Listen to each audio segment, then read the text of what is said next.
Assalamualaikum warahmatullahi wabarakatuh. Sebelumnya, perkenalkan nama saya Umi Latifah dengan NIM 2221211158. Di sini saya akan mempresentasikan tentang kias sebagai dalil.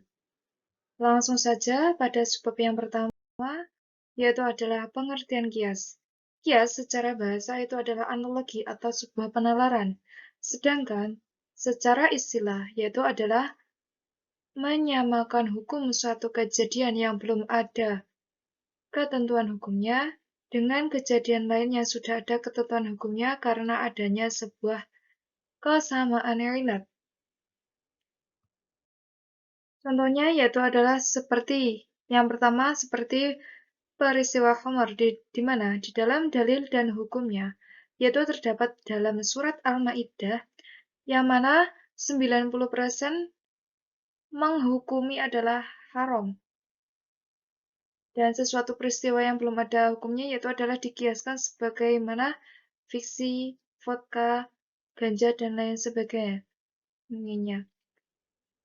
Yang mana terdapat ilat yaitu adalah suatu iskar atau memabukkan.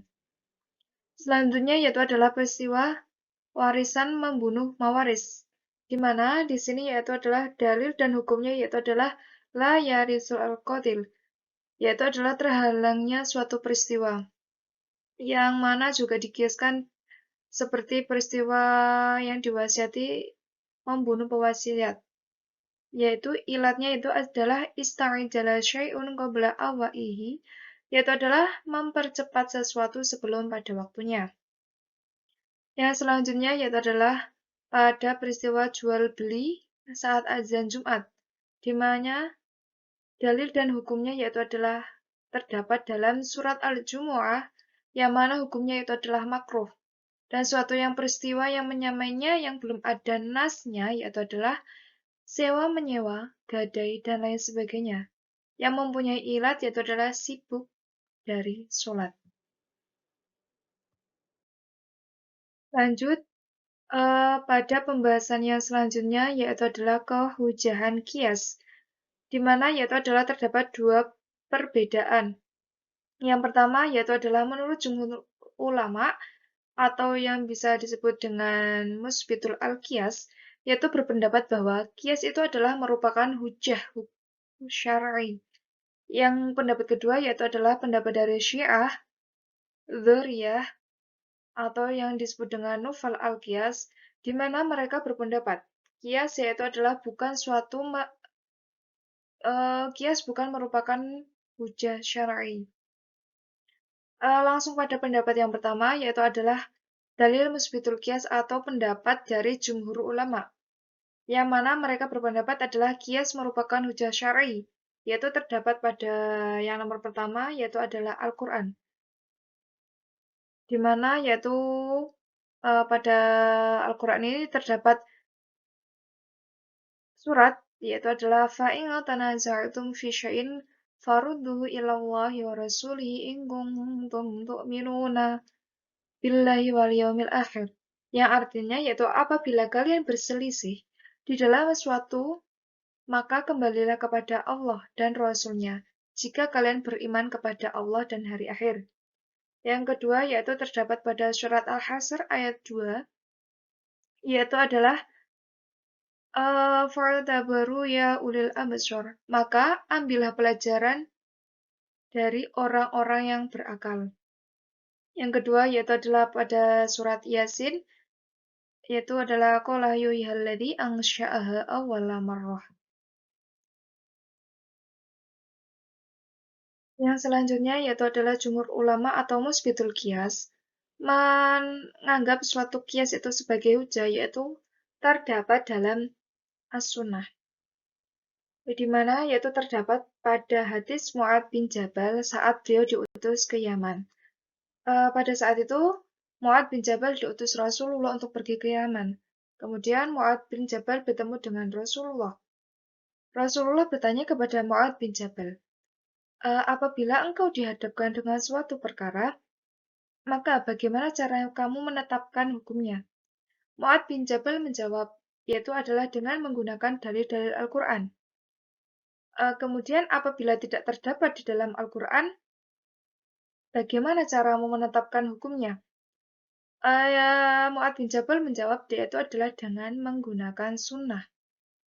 Setelah itu Rasulullah bertanya kembali, apabila engkau tidak menemukan dalil-dalilnya tersebut di dalam Al-Quran dan As-Sunnah, lalu bagaimana cara menetapkan hukumnya?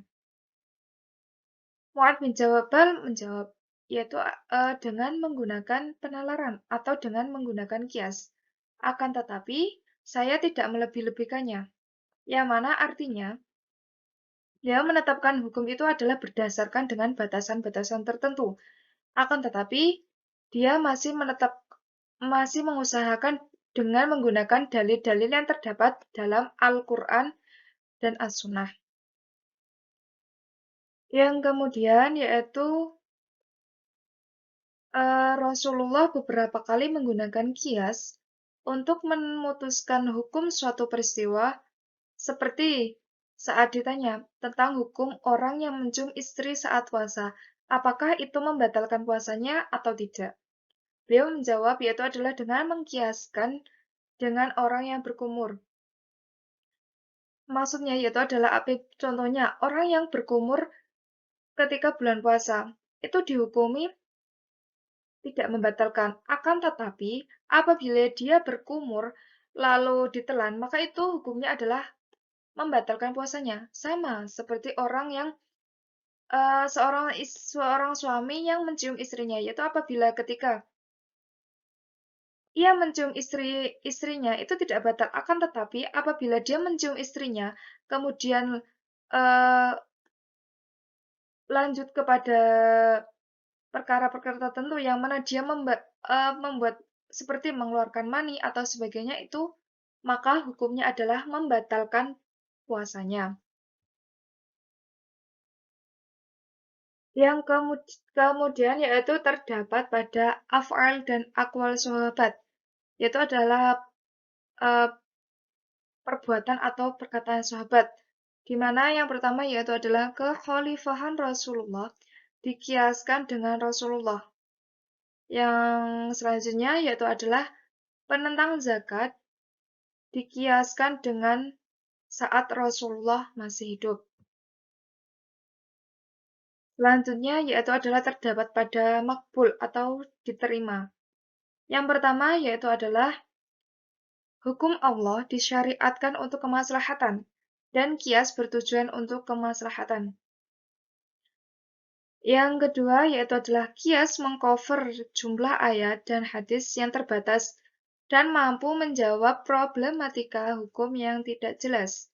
Selanjutnya yaitu adalah kesesuaian kias dengan fitrah dan akal sehat. Selanjutnya yaitu adalah pembahasan pada rukun-rukun kias.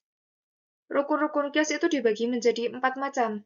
Yang pertama yaitu adalah al-aslu, yaitu adalah peristiwa yang sudah ada ketentuan hukumnya, seperti khamar.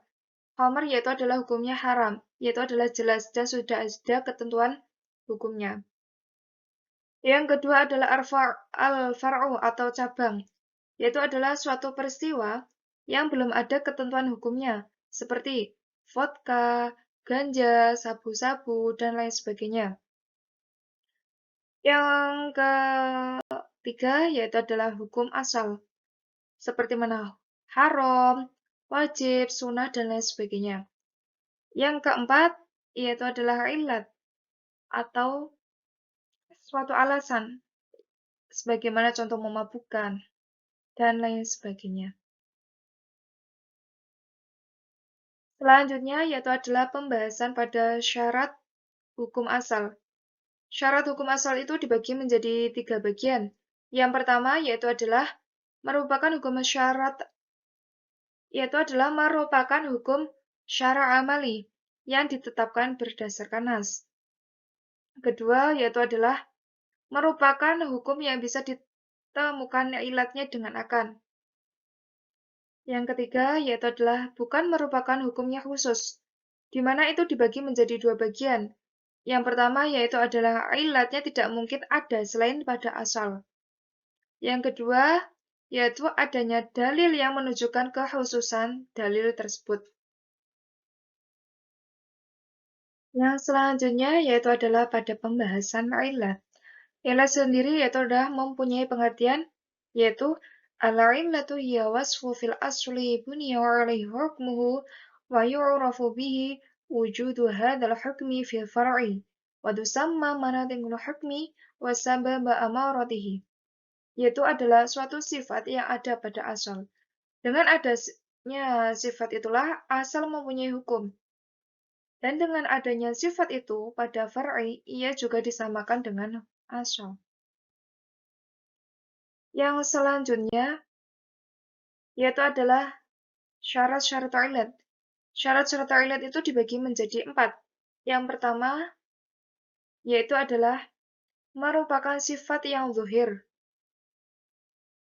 yaitu adalah sesuatu sifat atau yang mana sifatnya itu adalah tampak. Yang kedua yaitu adalah merupakan sifat yang mudhobit. Yang ketiga yaitu adalah merupakan sifat yang munasib.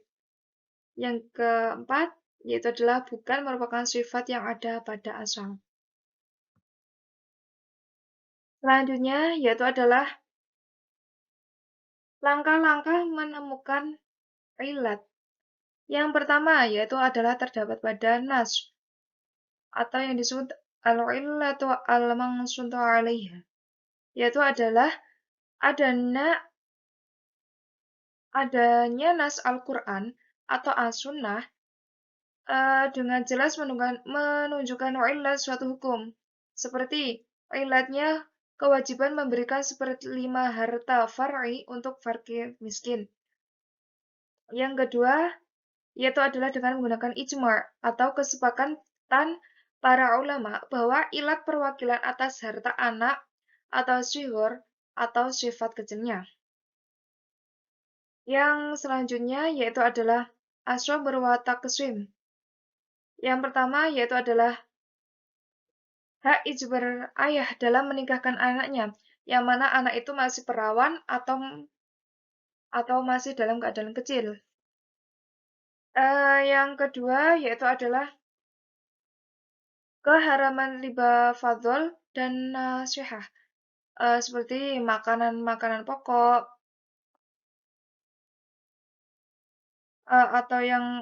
atau sesuatu yang dapat diukur dan ditimbang.